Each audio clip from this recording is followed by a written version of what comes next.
Why do neurons die for people in old age, and so senses like eyesight and hearing diminish?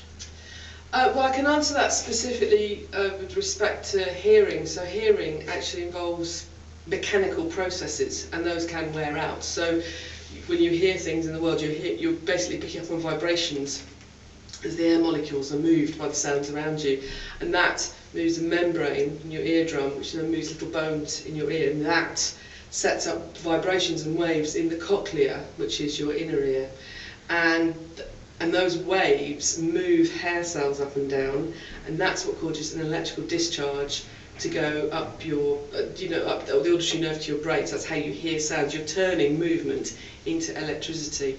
Now that is a process that is vulnerable to damage. So the problem with being exposed to very loud noises for a very long time is you can damage those hair cells.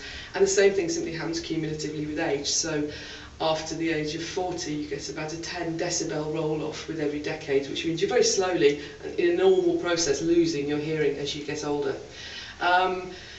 There are separate contributions of what's called central processing, so things are actually happening inside your brain as you age, and it's not a linear process. The brain that you have when you're 20 and you're 40 and you're 50 and you're 60 is a different brain. It's not necessarily a worse brain, but as we get older we're having to deal with this generally reduced pattern of hearing.